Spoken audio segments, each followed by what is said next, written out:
Thank you for joining us for the Salty Witches podcast. I am one of your hosts for this episode. I am, of course, Michael.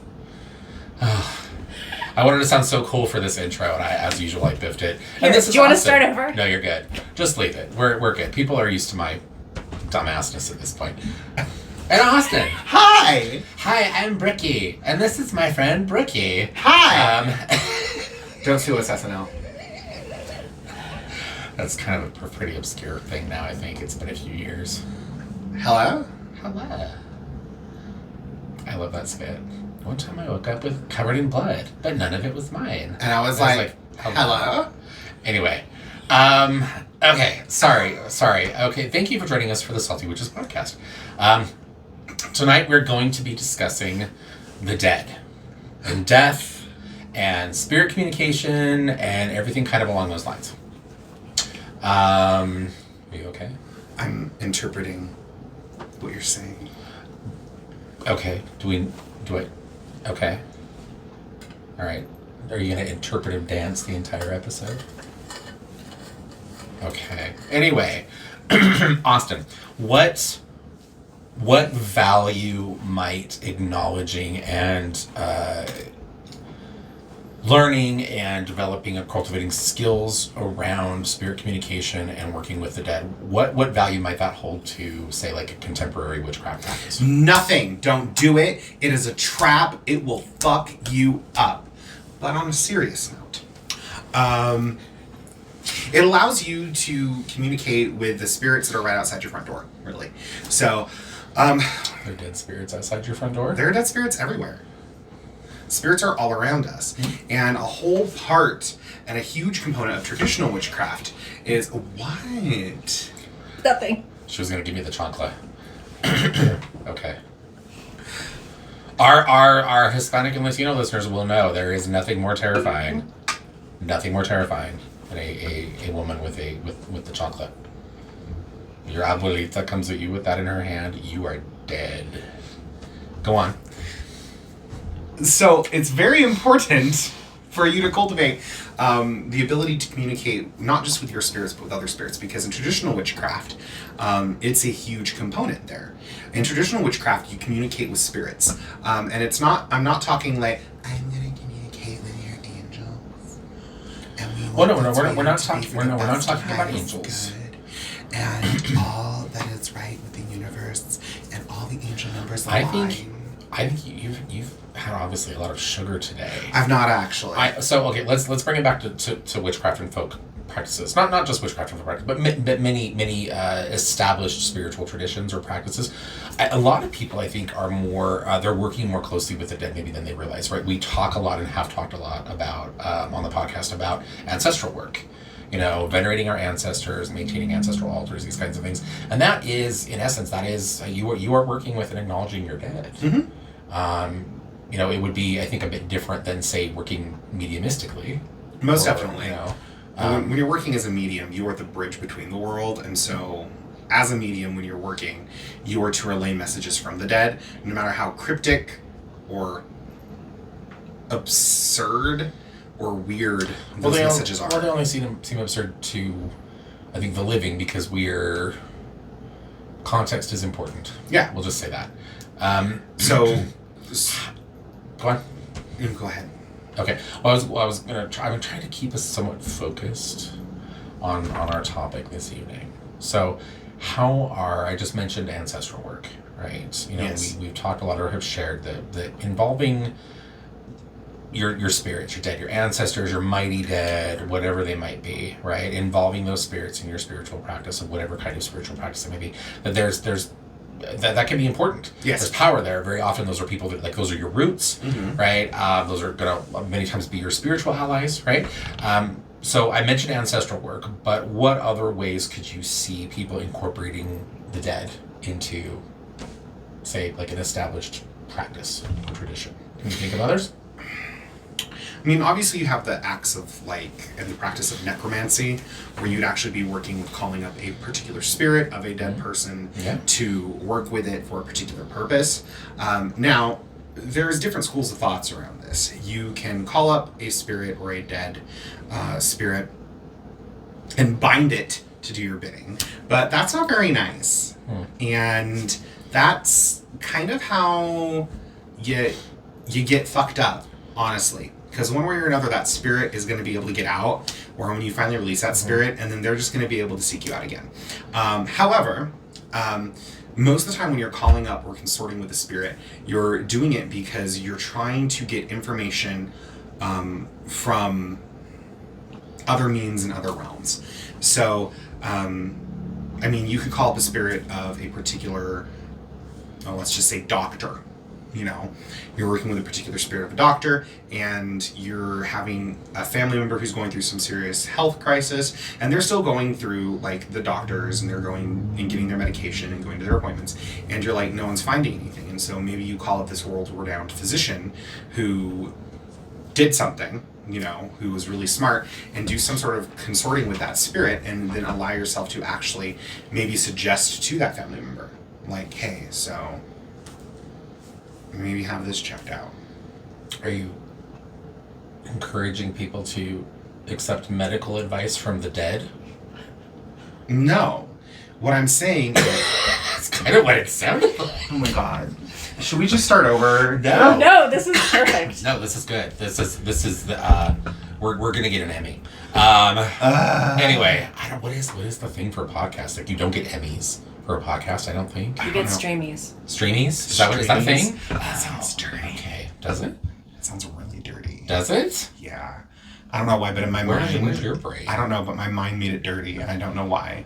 Okay. Help, I'm broken. Okay, back to the dead. Okay, so, I think where you were going with that's really good. That's a good piece. Because I think that... Mike, translate. The dead are those spirits, and I keep saying the dead, and really I think in a moment, like, it would be good for us to kind of go into different categories of dead. Because as we work with them consciously as magical practitioners, as spiritual practitioners, we're going to encounter spirits in a different way, or spirits that kind of manifest in a different way. Our connections with them will be different, right?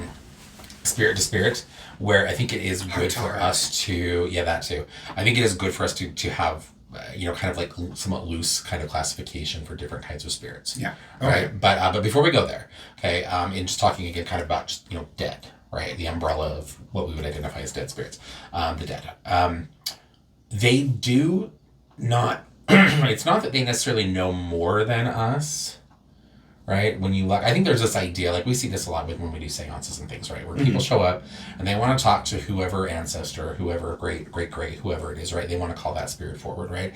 And I think there's this idea that somehow that spirit, because they've moved from life into death, that they are now like spiritually enlightened and all-knowing. And that really doesn't seem to be the case. Like it's. I mean, we're teaching the mediumship course right now at the shop, and that's one of the things I think that actually is always kind of a surprise to people when they're starting to develop skills around spirit communication. Is that if that person, if great grandpa, whoever in his life was kind of a who knows, like a grumpy, old. Who knows, or whatever he was, right? Like that's still who he is in death. Yeah, like that spirit and personality really are going to basically be the same.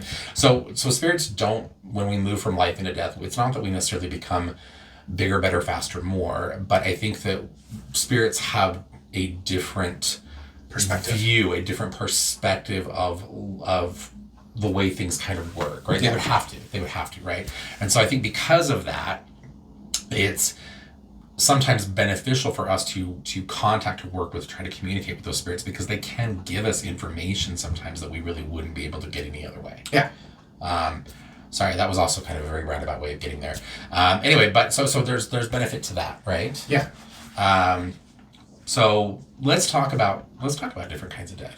So within kind of the we'll say kind of like the identification of different types of dead as it would maybe relate to folk magic and more traditional kinds of alternative spiritual practices. What kinds of dead do we see most commonly? Well, you have mighty dead. Okay, so explain mighty dead. So mighty dead are spirits of a particular branch or subset of community or culture that have done something large for said subset of culture. For example, for civil rights, you have Martin Luther King, who would be a mighty dead for the civil rights movement. For the witchcraft movement, or the modern witchcraft movement, though no one wants to admit it, Gerald Gardner brought witchcraft into the public eye. And so therefore Gerald Gardner would be considered a mighty dead because Gerald Gardner was the one who stepped forward and was like, yo, witches are a thing and we're still around. I might be a little bit creepy, but I'm a witch. A little bit. And because of that, you have other members like Doreen Valiente, and then you have Dr. Leo Martello. But then when you get into like Dr. Leo Martello and Scott Cunningham, you have an entirely different subset there, where it's not just mighty dead and wants to live her best badass witch life. Okay. And she, through research, has done, and she lives in like, say, you know, like middle America, right, where, you know, she doesn't maybe have a lot of resources, and she's living in a you know, aren't we all, a predominantly patriarchal community culture, right, with a lot of, you know, small kind of mindset, right?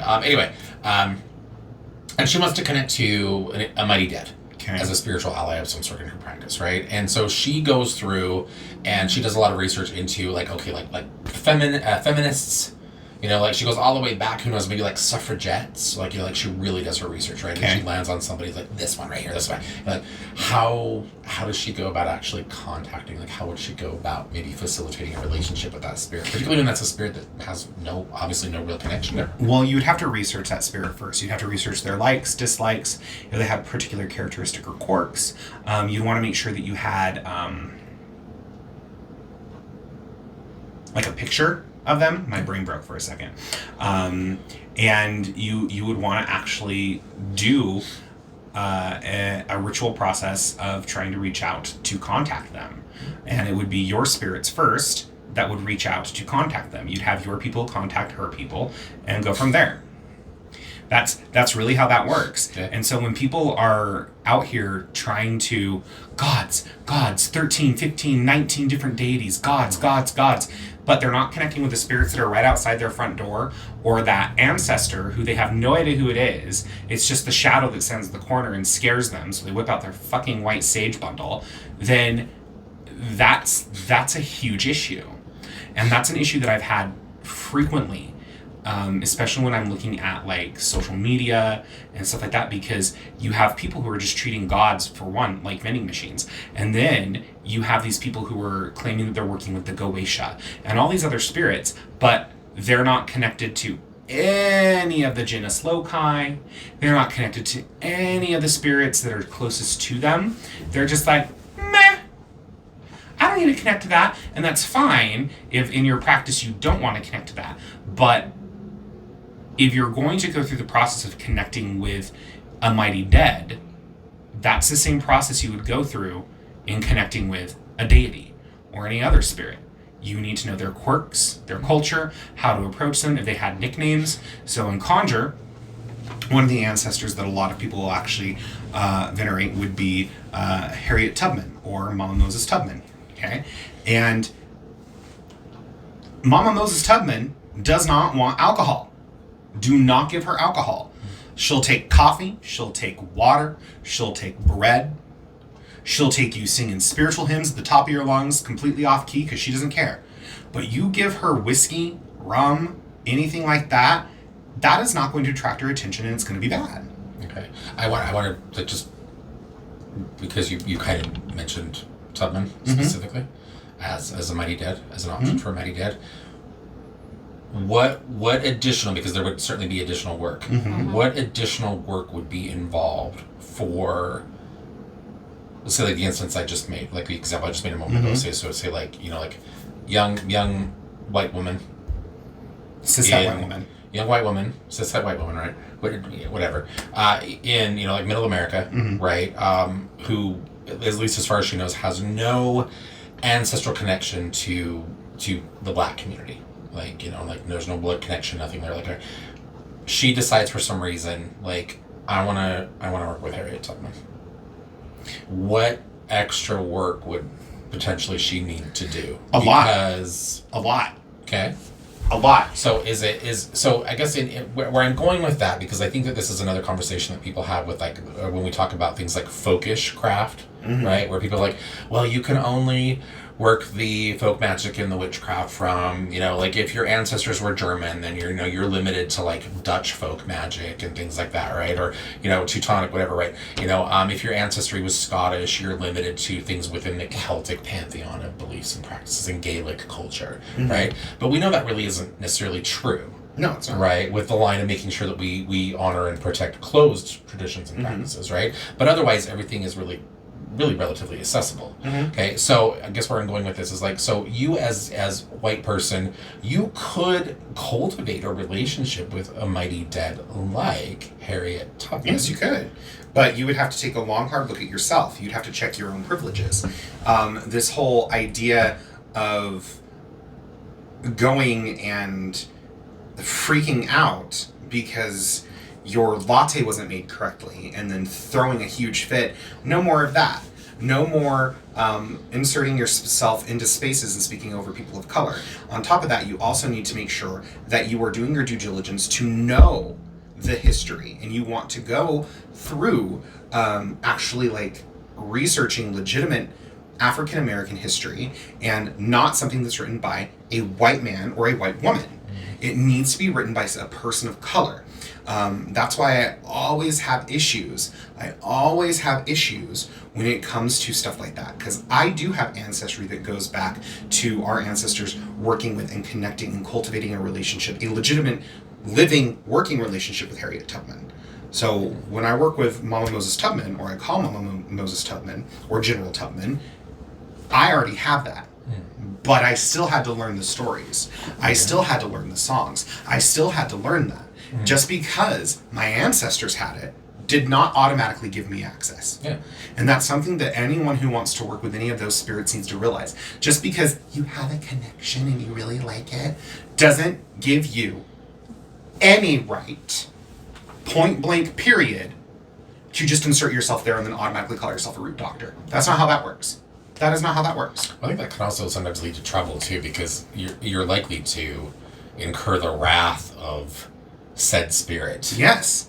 Again, like, if you are working on cultivating a relationship with General Tubman, and you're doing that and you're doing the work, and then all of a sudden out of nowhere you see a little TikTok that pops up that goes, "All spirits and mighty dead just love whiskey," and you're like, "Oh, Mama Moses Tubman, I'm gonna give her some whiskey. She gonna beat your ass," is what she gonna do. Who doesn't like whiskey? Mama Moses Tubman doesn't like whiskey. Mama Moses Tubman did not drink alcohol.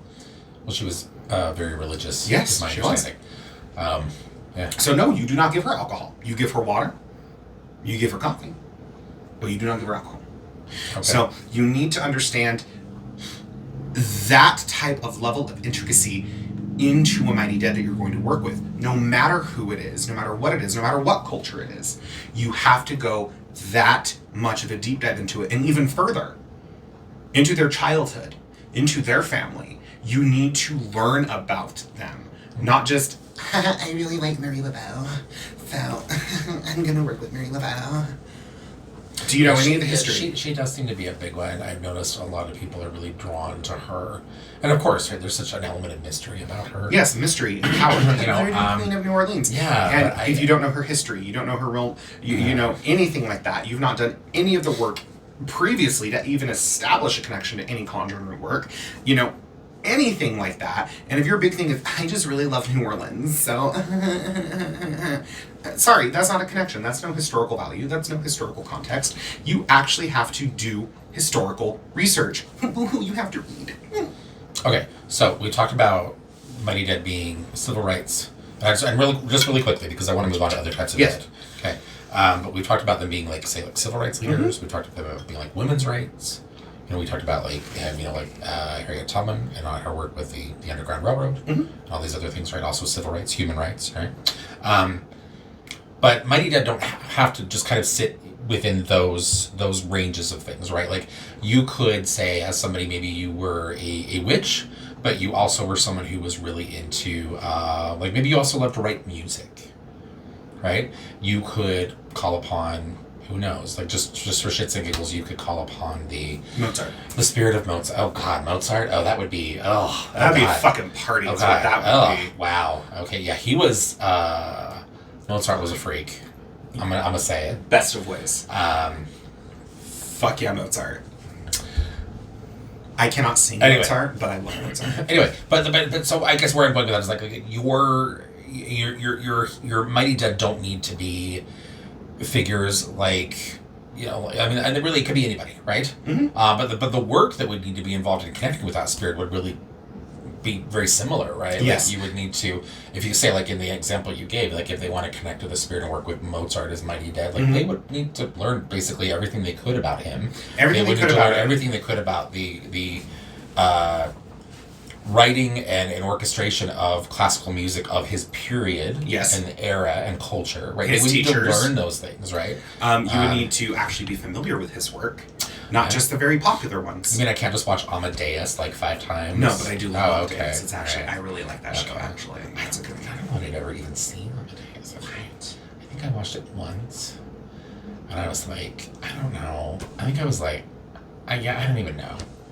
It wasn't a bad movie from what I recall. I think it was at like a house party and I was like drunk. Okay. And it was Sounds like about somebody right. put Amadeus It's very on. Mozartian. Because that's what you watch when you're at a house party, right? Is, you know, movies like Amadeus, right? With our crew, yeah, I mean. College. Okay, so I just want to be very clear. Very clear on that. Sitting and watching him notate to Salieri, which I don't think is actually what happened. Like, if I'm remembering music history correct, that's not how that happened. Yeah, It was actually one of his students. Like, him notating to Salieri, and you're just drunk, and you just have, like, the... I don't think I even remember. I think all I really remember that movie is, like, obviously the piano, and, like, powdered wigs. I just love that Salieri was like, here's the good piece. Knee socks. And then Mozart's like, yeah, that's really nice, but I made it better. And Salieri was like, I hate you. And I was like, it's fucking Salieri. Okay, so my point was basically that you can facilitate, or you can work with and connect with Mighty Dead really in any capacity, in any kind of field. It doesn't just have to be witchcraft or civil rights. Okay. I mean, I've done work when I was actually story time. When I was doing my senior recital in my undergrad, I was doing a lot of work in my undergrad of tenors that were basically like in my vocal Fach. Fach means voice. Oh. It's like voice type. Fuck you too. It's a voice type. Don't talk to me that way. So this is a family program, you asshole. It's totally not a family program. But if you're watching this with your kids, hi and thank you. Or if you're listening to this with your kids, you should not be watching this with your children. Oh God. I think it's great to expose them to the horrors of the world. Anyway, so but I actually did, like, I actually set up an altar with Mighty Dead of like famous tenors. So I had like Caruso, I had Pavarotti, and I had some other ones on there, and I included the composers of the things of the classical music I was singing, and I actually like did work to help me really understand the motives behind why they had written it, what the emotion was, so that way I could give the best performance possible for my senior recital. Okay. And it worked. It is also bear mentioning that when you're calling Mighty Dead forward to work with them in some spiritual capacity, I promise we are going to move on to a different type of dead, but you have to be open to getting the full persona. Yeah. Like, okay, perfect example, and we've talked about this on the podcast before, but we had a regular student here for a time who was doing a lot of work with ancestors and Mighty Dead as a component of a course that we were teaching, and she is someone that's really into like high fashion, like couture kind of fashion, and she, as a Mighty Dead, for one of her assignments, she chose Coco Chanel. Oh no. Ew.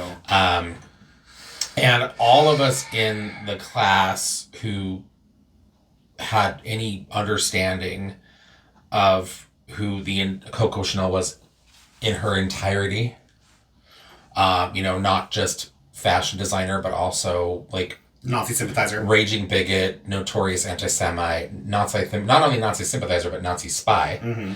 Like we were like, what?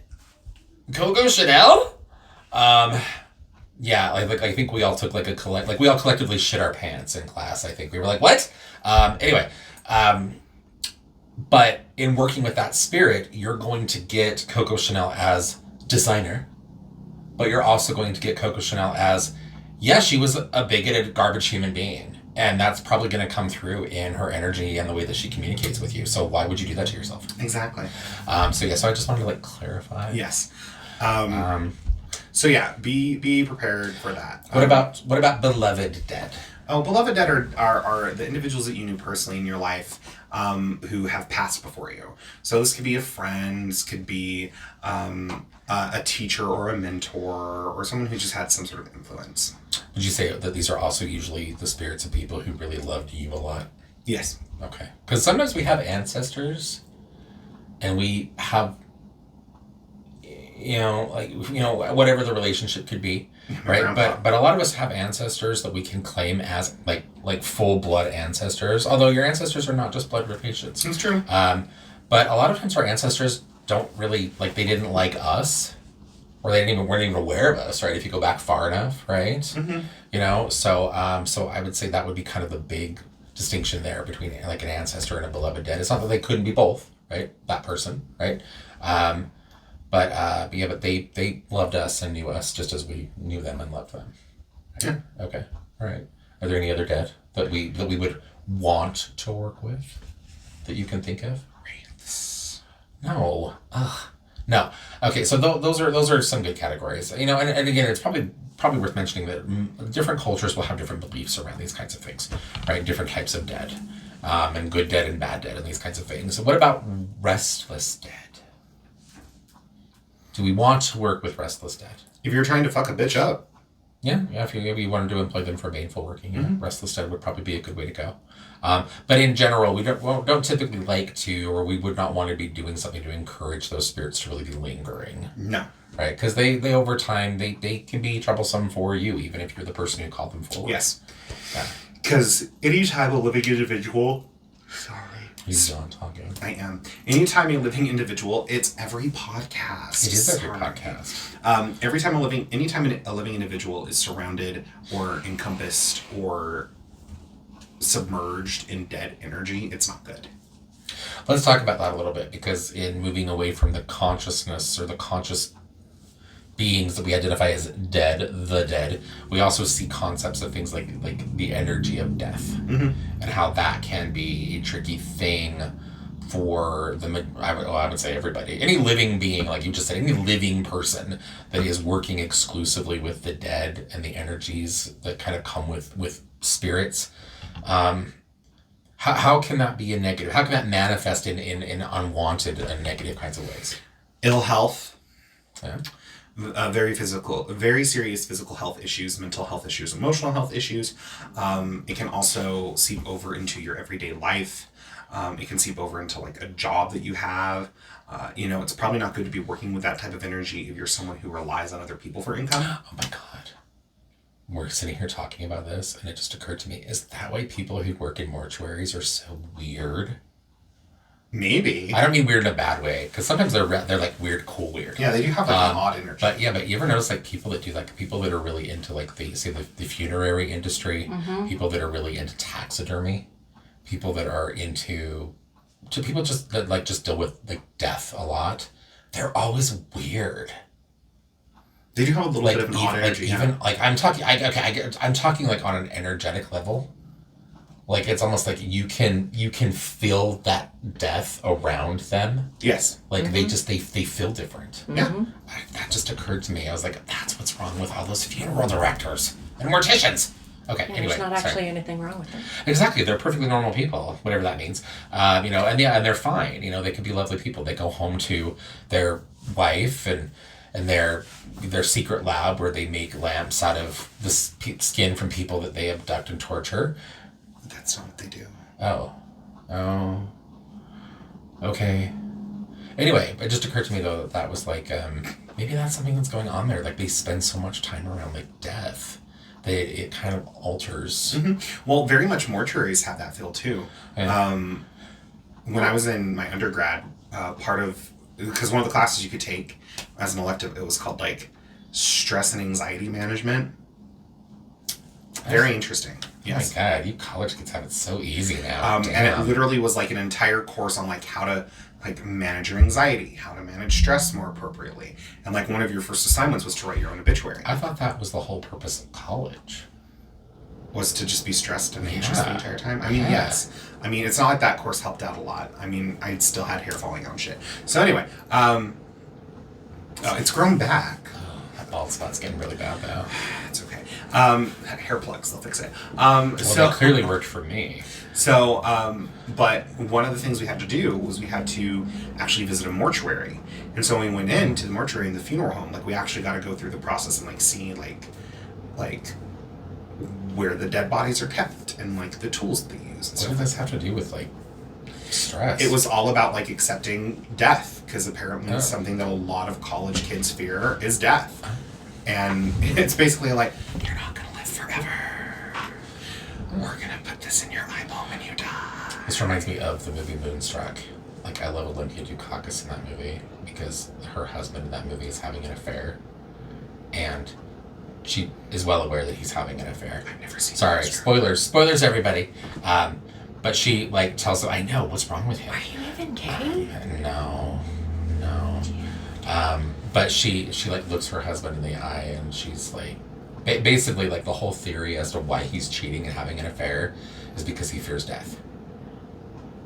Okay. And so she, like, when she finally corners him kind of toward the end of the movie, she's like, they're at the dinner table, and she's like, "I want you to stop seeing that woman," you know. And she basically says like, "You're still gonna die." Like, basically, like, it doesn't matter. You can sleep with every other woman in the entire continent, but you're still gonna die. Mm-hmm.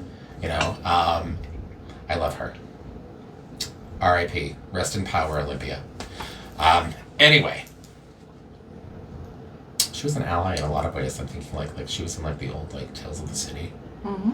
And she, yeah. Anyway, I'm sorry. I keep derailing our podcast. It's okay. So, so we had to do that, and mortuaries just have an odd energy as well. There's a lot of dead energy, and dead energy. A lot of people automatically go to like, "Ooh, dead energy, death. The energy of death is creepy." No, it's very quiet. Yeah, it's really not a creepy thing. It's kind of more of a. I almost kind of describe it to people sometimes as like it. I experience it almost kind of like the undertow of the ocean. Like it's a subtle thing. Yeah. And it kind of like it creeps up on you before you realize it, and then you're like, then you find like, oh, like I've been dealing with the dead and death energy for a long time now, and yeah, I'm starting to notice that I'm depressed and low energy, and my mental health is going. Yes, exactly. And that's one of the problems when working consistently with death and dead spirits or spirits that are associated with death that you'll find is it starts to affect all aspects of your life, and it can leak out and it can seep out. You know, if you're someone who, take for example, mediums who work consistently just as mediums, who don't use any other form of divination or anything like that, they're usually 3 sheets to the wind, not here. Like, if they've been doing it for years and years and years, they're not all present because they have dealt with, processed, and had to work through so much dead energy, depending on what type of medium they are, physical mediums especially. It takes a toll on them. You know, everyone always was like, "I want to be a medium. I want to talk to the dead." And as a medium, I'm like, "No, you don't. Trust me, you don't." And then they're like, "No, I do. I think it would just be so cool to be able to talk to my grandmother one last time." I'm like, "Bitch, just pay someone for it. Get a spirit board." Yeah, that's all I really. You just need that love with that one last time. You know, Yeah. do not put yourself in the process of trying to open up and communicate with the dead. Because once you open up and you send that flare up, you're open. And those dead will come around you. So you gotta be careful I of love those those things. people though, because they're always the ones that are like, I just think it would be really nice to be able to communicate with them one last time, and then they sit there, and then like the tone of that communication is like it's not cool and it's not fun. Now everybody in the room's just sad. Yep. You know, and I always want to, because I'm a jerk, when we're done with the reading, and like I'm ugly crying and they're ugly crying, and grandma whoever is ugly crying, you know, I'm assuming. I always want to go like, did that help? Like, thank you for letting me bum you out. Money. You know, yeah. Compensation, please. Especially as a physical medium. If you're a physical medium and you're not charging for your services, you need to, because your medical bills are gonna be expensive. There you go. So a physical medium, just for those of you who don't know, and then we'll move on from the subject of death. Do we have something else? Because that's all I got. Oh, really? That's all you have? Well, why don't you lead the podcast for a minute?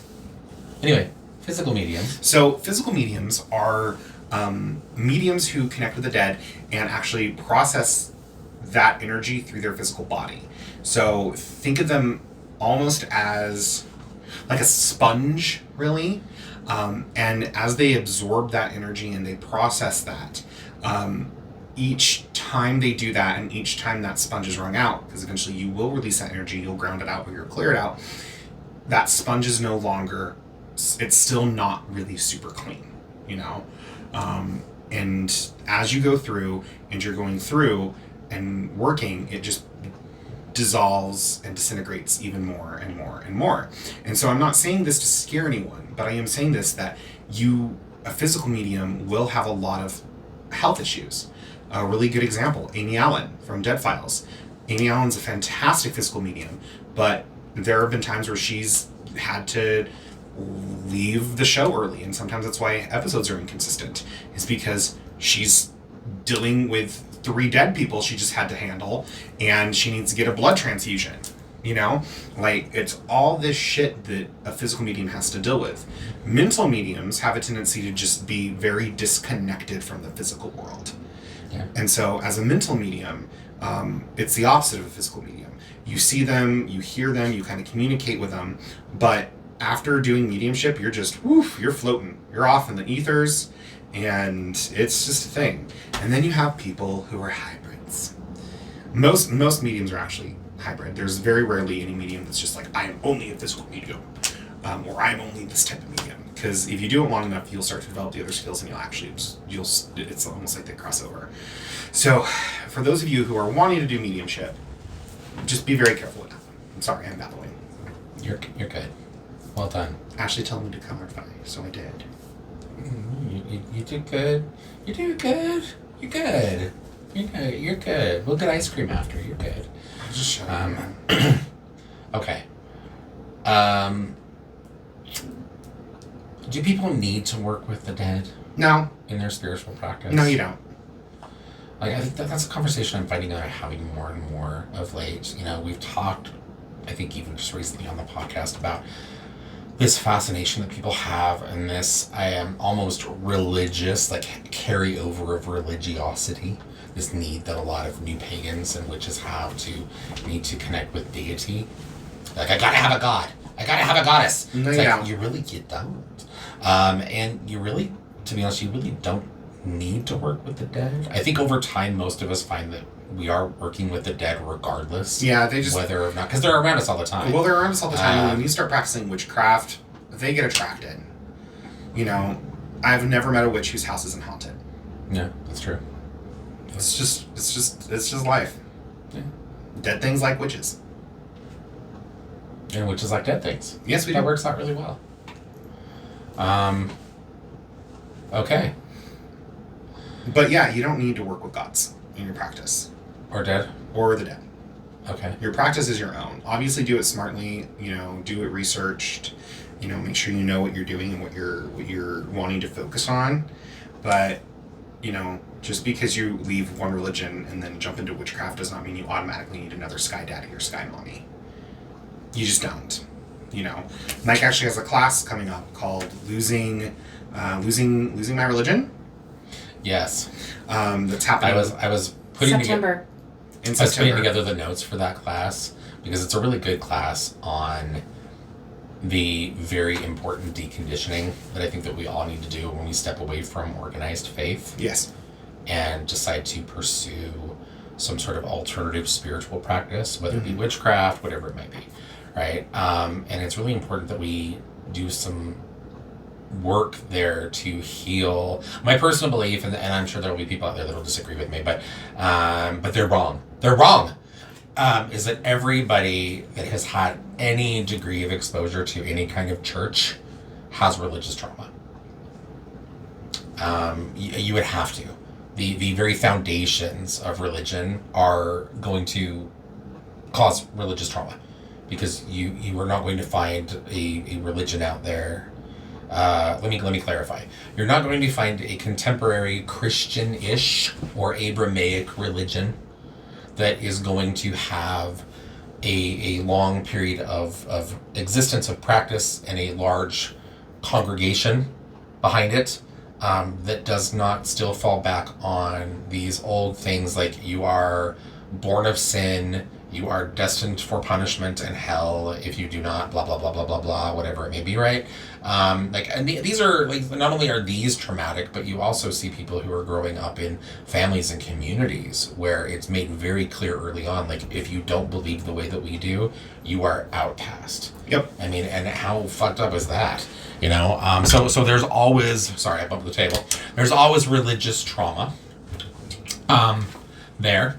And it's so important that we look at that and that we at least become aware of it before we can really effectively move into some other sort of belief system. Anyway, so I'm putting together notes for this class, and I was driving to the shop, and the REM song came on in the radio. It's a sign. And I was like, it's exactly what I thought. I thought, holy shit, I was just working on this class this morning, and this song happens, and this is what I'm going to call this class. So I called the class Losing My Religion. I love it. That's cool. You know what other spirits we haven't talked about? Land spirits. The leprechaun. Oh, go ahead. Yes. Land spirits. Genus loci. Well, we're talking about the dead. Oh, I thought we were just talking about spirits in general. No, we were talking, the topic tonight was the dead. Oh. We've talked about the genus loci before. Oh. That was a short and lame thing. It wasn't. I thought we should expand. We riffed on Mighty Dead for, I'm sure it was probably only about 15 minutes, but it felt like 4 hours. Oh God, it was a lot. I'm exhausted. Anyway, so that class is coming up. I don't remember, why are we talking about that class? About the religion class? Why are we talking about that? No? I forgot what brought it up. Anyway. As you can tell, we're super You were talking organized. about Sky Mommy and Sky Daddy, I think is why. Oh, Yes. yes. Sky Mommy and Sky Daddy, from people who are leaving one religion to jump to the Yes. next. Yes. I think that class is going to be a tricky one for some people. It's going to be good. It's available online and but in it's person. an important class, particularly in this area, because we have so many people coming in who are ex-Mormon. Mm-hmm. And they really need some help with that, because that's a religion that really fucks with your brain. Yeah. There are good religions out there. I can't think of any at the moment, but there are good religions out there. As a witch, we are very much anti-religion, usually. I used to really take a hard, anti-religion stance, but I really am going to say, I can't really do that anymore, because there are so many, as our understanding of history and culture and just archaeological evidence is now more and more supporting. Witchcraft and religion don't historically have this hard line that I think a lot of people think they do. No, traditionally, actually, when we look at historical facts, when they're talking about the old faith, Mm-hmm. in even just Cornish magic, they're talking about the Catholic Church. They're not talking about ye old ancient fairy faiths of old. They're talking about the Catholic Church. Yeah. And the Pellars and the Cunning Folk, though they were off in the woods hanging out with Bookadoo and Bookagwidir, they were still going to church and going, oh, I like this prayer. That's a spell. I'm going to use it. Word. Because that's just what it is. Mm-hmm. Witches have historically always been in churches and always been in those things. I mean, hell, even the witches of Yanara, they were like, no, you cannot worship Diana and work with these things anymore. And we were like, cool, so it's Mary now? Sweet. We're gonna do we're gonna do the honoring of Mary. We're in a Taylor Swift concert. Sorry, did you hear about that? No. Oh yeah, it was in the news this week. Taylor Swift was doing a concert somewhere, and all the fans that were in the arena all kind of synced up and were stomping and moving and clapping, and they actually it registered a 2.3 earthquake. Wow. Yeah.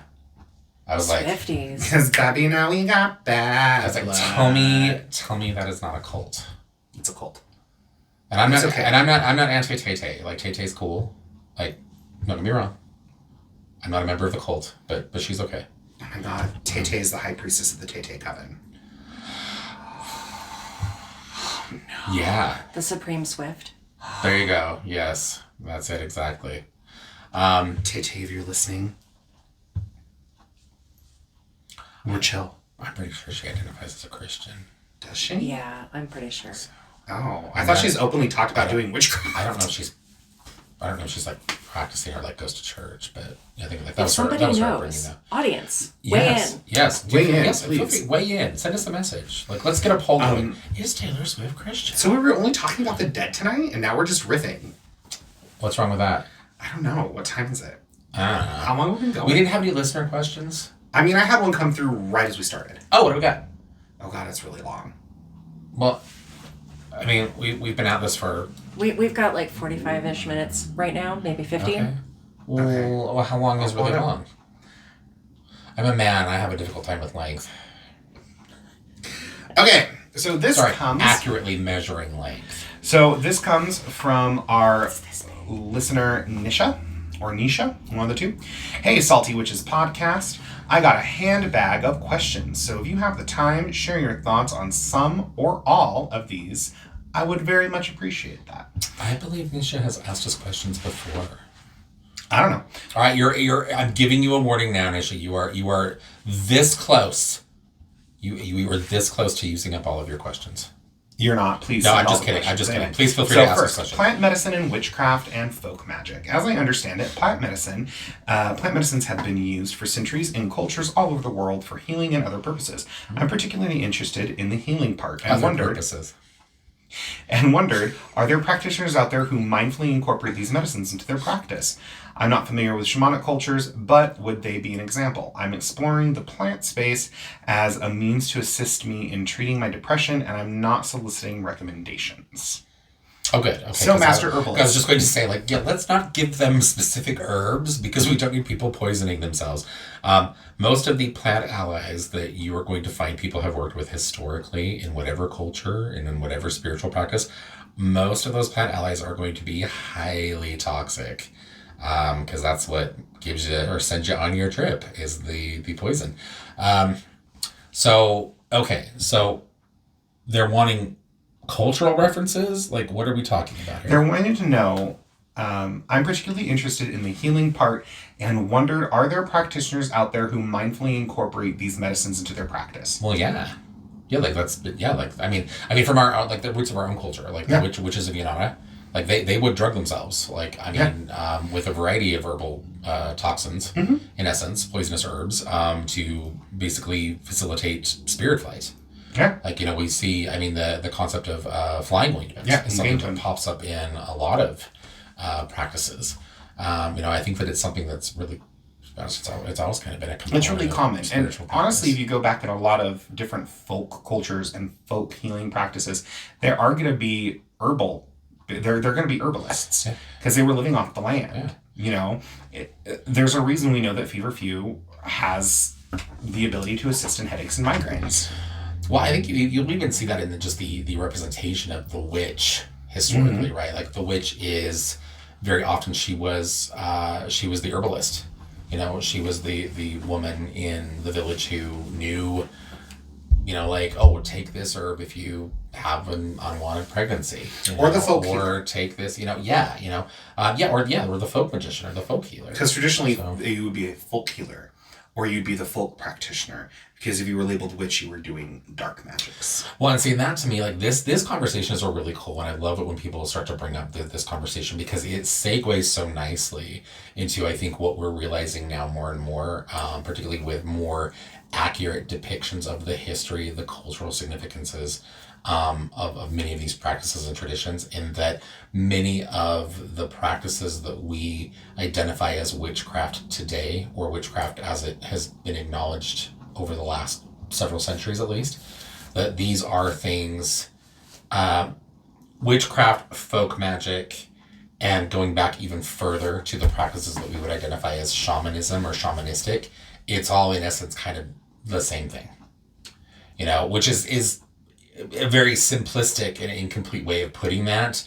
But I think that a lot of the roots of what we identify as traditional witchcraft are shamanistic, in that we're working these traditions, we're employing a lot of the same things as it might relate to plant spirits and the way that we work with them, animal spirits and those kinds of things, like our ancestors, these kinds of things, like so much of that. So to be clear, I'm not saying that if you're someone who practices witchcraft, that you should call yourself a shaman, because you shouldn't do that. That's fucked up and wrong. And that's also a title that you earn. But I think we do see across, I want to say many different cultures, we see over many years, I think primarily as a result of again, religion, we see like the demonization of the witch and all these efforts made to ostracize the witch as something other, when you really look at the core and the history of all of those practices, they all really kind of go back to the same roots. Yeah.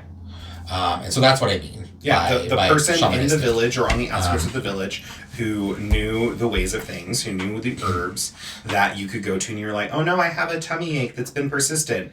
And then she'd be like, oh, you have worms, drink this tea. And then you all the things out. Fun.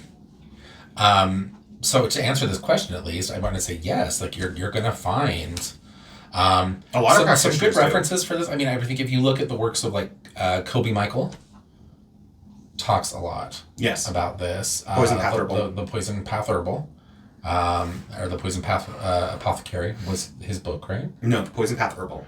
Oh, but the Apothecary is the business, though. Yeah, the Kobe Poisoner's Michael is. Apothecary. The Poisoner's Apothecary. Thank you. God, I'm sorry. Too many poisoners. We've got books like Veneficum. Yep. But also will give you wart cutting. These kinds of books that will give you a bit of history on Master Book of Herbalism. The Master Book of Herbalism. Yeah, I think you're really any time you're going to get involved in particularly older kinds of herbal information as it would pertain to witchcraft practice, you're going to probably find a good degree of history on these people, this culture, they did this. Yep. Right? And they all of them, even cultures that you wouldn't maybe think would have a history of using something like a plant spirit like this. Every culture has done this in some sense. Yeah. Or has some experience with something like this. Yes. Yeah, and these are things to be respected. I think that's another one of the issues that I have with people nowadays, like the contemporary or the popular thing now that people do with like you've got these rich white people that will pay who knows how much money to like go to an ayahuasca ceremony.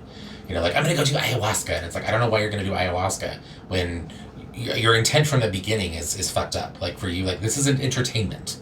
I mean, it's not that it couldn't be entertaining, but I don't know about you, but shitting and vomiting into a bucket for like 2 days straight, yeah, I don't find that particularly entertaining. Anyway, and I mean, there's other stuff going on during that time, right? That's all a part of the purge, right? But you're gonna find the roots of these practices are meant to be respected. Like this is powerful medicine, and you're working with powerful spirits behind not only the practice and the tradition, but the plant itself. Mm-hmm. Right? And that's just one example, right? You've got many out there. And so it frustrates me sometimes, I think, when you see like, oh, this celebrity traveled to Peru and did an ayahuasca ceremony, and I'm like, ew, the disrespect. Ugh. Anyway, so this happens a lot. They mention that they are working with, or they are interested in exploring plant spirits and these kinds of therapies as it might relate to mental health. And I'm not going to go into specifics there, but I'm encouraged by this. I think this is a good thing, because you're seeing, I mean, even the science behind mental health, behavioral sciences right now are confirming that psilocybin therapies, these kinds of things, that these are things that are wonderfully effective at treating a spectrum of mental health issues. And yeah, I think it's a good thing. Yeah. Let's all get high and heal. Heal and get high? Let's all put on high heels. Okay, next. Extraterrestrial intelligences and witchcraft and folk magic. The universe/outer space is unfathomably, at least for me, massive, and it's hard for me to believe that the rock we live on now happened only once, and in one way that's hospitable to life. Is it possible for practitioners to work with these intelligences in a healing capacity? Off topic, but what about primal intelligences intelligences, and what does working with, say, demons or elemental spirits look like for someone in search of healing and support?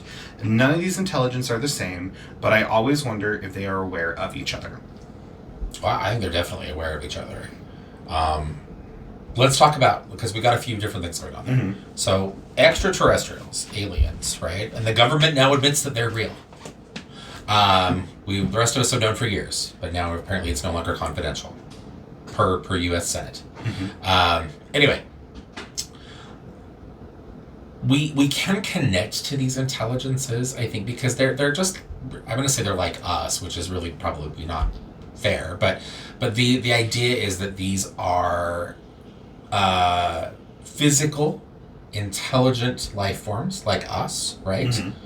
And so for that basis, they still, on a metaphysical level, would still be seen as a construct of conscious energy, right? So we could see a connection with these kinds of spirits through maybe things like, who knows, like telepathic communication, I'm just kind of brainstorming in this answer here, like how we could potentially see connection with these kinds of intelligences, right? So yes, the connection is possible with these. How that would translate to spiritual practice, really, I'm not entirely sure, because again, you're going to run into the situation of these being intelligent beings that are so, frankly, just alien to humanity. Quite literally. They may not have the same, physical needs.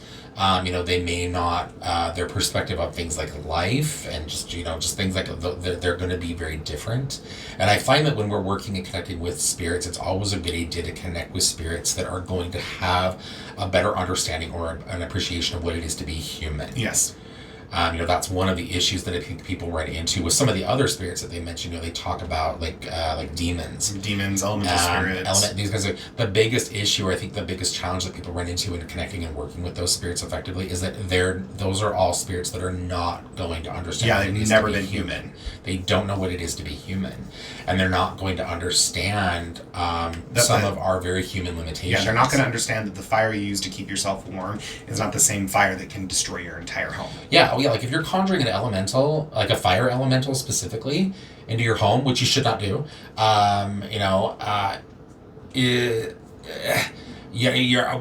understanding of fire is, I think, really fairly limited compared to a being that is actually the intelligence, the consciousness of elemental fire, right? And they're like, I'm at home in this heat. I'm at home in the inferno. I'm at home in the fire that consumes all, right? And I'm like, I just, I needed you to help me stay warm and give me some lights, and now here you've burned me in my home, right? And that's again that's a pretty lame example. I'll be honest, but that's the challenge there. I think they mentioned primal spirits there in that question also, and I have to kind of I'm not entirely sure, because it's been my experience that most people, when they talk about a primal spirit, people have very different ideas of what that is. Mm-hmm. So I'm not sure what they mean by that. If they're talking like primal, like this is a, maybe like a, who knows, maybe it can like another terrestrial, lived a mortal physical life of some sort on our planet, those spirits might be easier to connect with, because they're going to have an appreciation of mortality, but again, if these are spirits that have never really been human, you're gonna potentially run into trouble. Yeah. They're not gonna understand oh, you get tired, oh, you get cold, oh, you get hungry, oh, you can't sit and meditate and work ritual with me for hours on end without needing a break. Oh, when we negotiate and I tell you that I want a mountain of gold, you're not going to be able to provide that for me, right? Mm-hmm. And then, which is one of the reasons people run into challenges with goetic spirits when they're negotiating or contracting with goetic spirits a lot. That demon is going to say, I want you to do this for me. And you're going to be like, I can't do that for you. I'm not physically able. I don't have the financial resources to do this for you, right? And then you've got a demon that's like, are we gonna haggle or what, man? Come on, put up or get, or shut up, right? And that happens with goetic practitioners during negotiations sometimes. Mm-hmm. So, sorry, I totally took over there. That's fine. But anyway, I feel like I think you gave good information. I'm providing an answer. Yes. So, yes. I'm lost now. What's next? So the next, hoodoo and witchcraft. A practitioner I've seen a few times last year on social media, and now recently since I've eased back into social media, hoodoo and witchcraft don't mix and can't coexist in the same practitioner. You have to pick a side. Essentially, the reason for why that is, according to them, is because of slavery and in general the history of how white supremacists oppressed and brutalized black people. Being a beginner, I'm not ready to authoritatively nor confidently speak on this view, but I'm looking more into it. I haven't connected to my ancestors yet personally and wanted to ask on here too. On the podcast, we've talked a few times about how witchcraft came out of oppression and was a means for oppressed people to reclaim power. I also know that in the past there were some white allies. I imagine just as white allies and black freedom fighters work together, hoodoo practitioners and witchcraft practitioners have worked together too. In that light, why couldn't hoodoo and witchcraft work in the same practitioner in both practices if both practices emerged out of oppression and white allies and black people I have worked together against America's oppressive systems and race-driven social constructs? I'll handle this one. Go. So, I do have an observation, but please. okay. So, first and foremost, hoodoo and witchcraft are not the same thing. Hoodoo is an melting pot of not just African American spiritualism and spiritual practices that did come out of the oppression of the African American slaves. It's also a melting pot of Native American traditions, Chinese immigration, all this stuff that is conglomerated together. As I am not a person of color, I cannot necessarily speak on hoodoo, but I can speak on Cauldron root work as it is a part of my culture and as a part of my ancestry. Quite simply put, in hoodoo, witchcraft is bad because in those cultures, just anthropologically speaking, you go to the folk practitioner or the priest or the priestess who will do healing and good work, but you go to someone else to do the bad work, which is usually the witch or the sorcerer. Anthropologically speaking, that's what that is. And so that's where that creator was coming from, where you can't do both and pick a side. On top of that, there's this idea that witchcraft is highly Eurocentralized, and that's just not true. We find magical practices all throughout the areas, all throughout all areas of the world. And the fact that a lot of people have just landed on the one word, witchcraft, does not mean that witchcraft is strictly white folk things. Because it's not. Because if you go back further, even into different cultures in the Mediterranean, up through into the Middle East, what they would have called magical practices, you would look at today and say witchcraft. And again, witchcraft is a word that we find a lot that is used as a huge generalization for a systemic practice of utilizing magic, primal forces, elemental forces, and other spirits to affect the world around you as well as yourself. So what they were saying is you cannot be this white Wicca practitioner and also a hoodoo practitioner. That's not how that works. You know, Wicca is a religion, has a set of practices, rituals, and things like that, and a code you go by. On top of that, Wicca does come from white men. And then hoodoo is usually familial and is passed down from one person to the other, which is why you can talk to one person who practices hoodoo and then talk to another person who practices hoodoo, and they do the same work, but do things in a different manner and get either a similar or same result.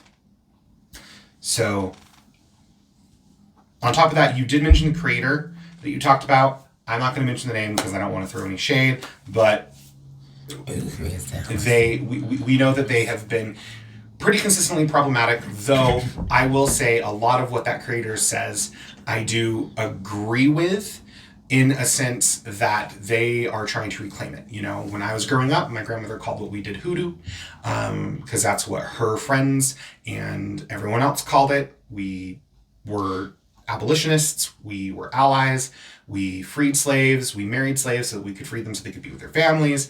We did all that type of stuff. And so when I was approached by someone who was like, well, you can't call yourself a hoodoo practitioner because you're not black, my simple response was, cool, I'll call it Conjuring Root Work, because cool. I'm not that attached to that name. And for people of color, specifically African American individuals who are trying to reclaim some part of their culture, connect their ancestry, they want to have that word. They want that word, they can have it. We've taken enough from them. I'm not going to take more from them. So, I'm going to call it conjuring root work. And I still practice witchcraft because, honestly, even in conjuring root work, if you're doing witchcraft, you're doing baneful magic. So, there you go.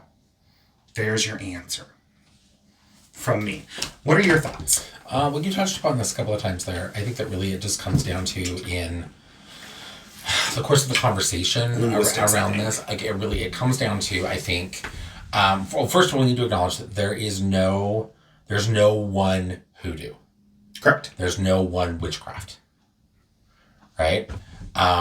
But I think it also, the specific, what I was going to say is that I really think, to be honest, in contemporary, like the contemporary alternative spiritual community, it really, a lot of times, I think it just comes down to semantics. Mm-hmm. I think to say that someone couldn't be, or could not identify as both a hoodoo practitioner and a witch, I think is really kind of fucked up, because I happen to know a number of Black and other people of color who are working paths that would be hoodoo, but they identify as witch. Mm-hmm. So we have to be really careful about that, and I understand that everybody really has the right to kind of title individually, right? As long as they have access to that in whatever sense culturally, right? But also, even if we look at the history of those words, right? Like, I think to identify as a hoodoo practitioner, to identify as a witch, at least in a positive context, that's still a very new thing historically. Mm-hmm. Like I want to say even like maybe like 150 years ago at most, right? No one was openly identifying themselves as either a hoodoo practitioner or a witch.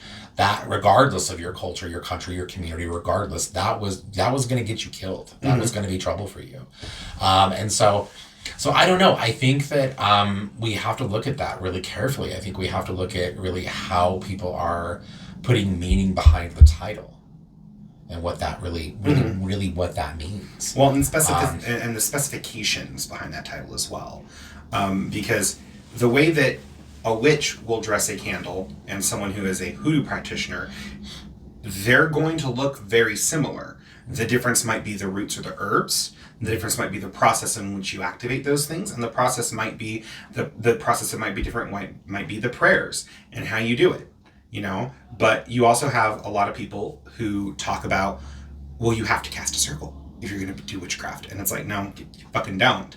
But then you also have a lot of hoodoo practitioners who I've noticed who are like, well, you got to cast your circle. And it's like, yeah, what? yeah. So because well, as you mentioned, hoodoo is as a collection of spiritual practices is very much a melting pot, and contemporary witchcraft is also much the same. Yeah, it's a melting pot. And so I'm going to say you can be both.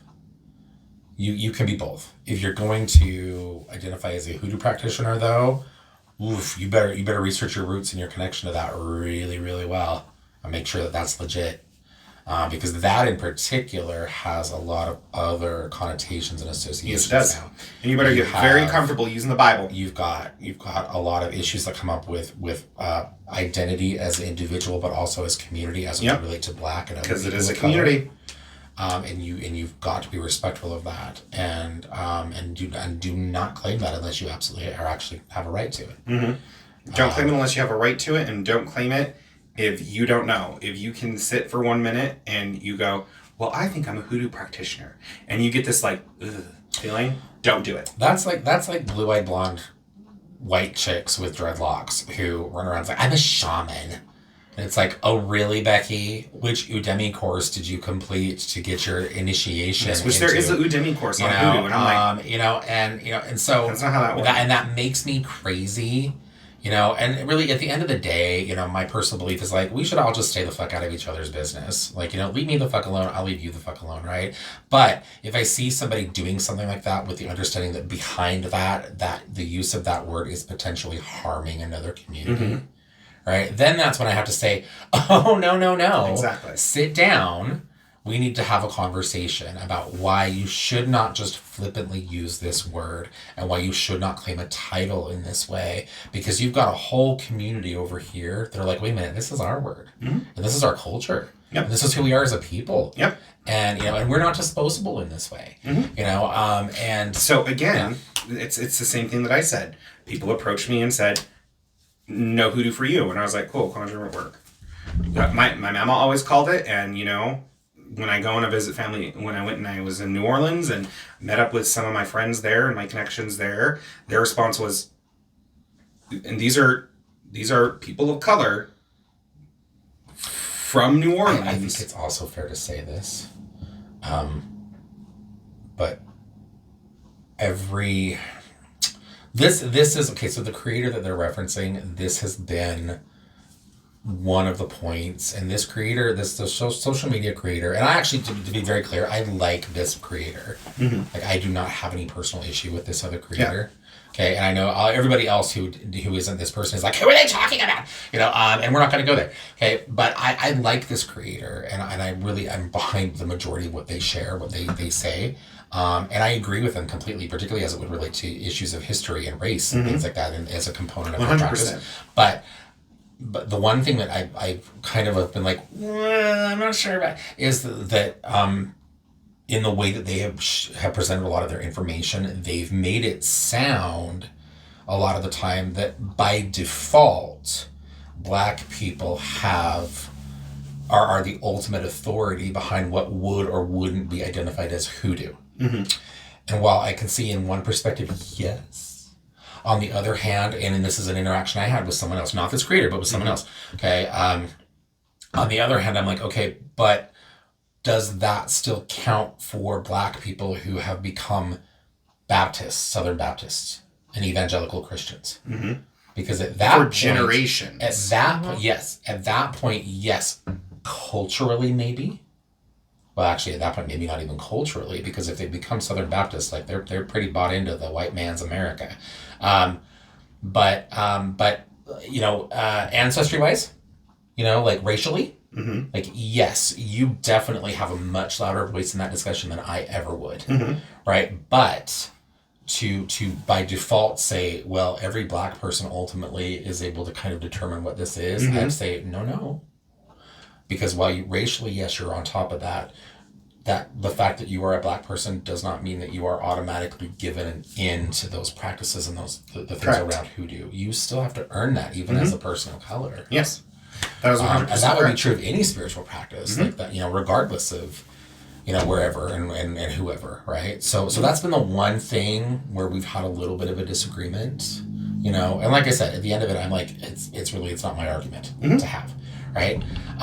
Because I'm not a hoodoo practitioner and I'm not a Black person, but as someone who has been involved in established traditions that have initiation and history, I do feel like, yes, I do want to stand up and say, no, you still have to earn the practice. That is correct. You still have to earn the spirituality. That is correct. That is 100% correct. And that is something that several of my Mambo friends and Hungan friends and have said time and time again. They even told me, well, hoodoo has no color. Hoodoo does not look at your skin color. It is about the work you put in, whether or not you're doing this and whether or not you've enveloped yourself in this culture and your roots and your connections and your ancestors and this and the things. To which my response to them was, I know, but out of respect for other individuals who are trying to reclaim this, I'm not going to call them that. And my Hungan friend laughed at me. I mean, he was like, okay, but I appreciate that, but don't deny this part of yourself. And for me, it's that I don't have that much of an emotional attachment to that word because I know my practice, I know my spirits, and I know that no matter what word I choose, those spirits are going to come through. They're going to come through for me, Okay. And I know what I'm going to do. All right. And I know how to do it. So Do we have more questions? no, that was it. okay. They had another question, but they're trying to figure out how to say it, and so they're going to send us another thing. Okay. All right. Well, then let's Let's wrap up. We'll follow up. Yes. Okay. Because we've run over long now trying to answer these questions, so that's okay. All right. Well, I'm good. I'm just realized I'm sitting like this with my arms behind my back. I guess last week being tied up in that chair, maybe that got comfortable for me. Thank you so much That's why for. I'm so traumatized. Oh my God. You need to process. See, you've completely like gone in, and I think I'm just dealing with like a huge case of Stockholm syndrome right now. Thank you so much for joining us for the podcast. We will see you next week. Yes, like, follow, share, subscribe, all those things, and go to our website www.catandcauldron.com, where you can see all the upcoming classes and events. On top of that, you can follow us on all of our social media pages, Facebook, Instagram, and TikTok, and you'll be able to see all the upcoming things that are happening. And happy witching.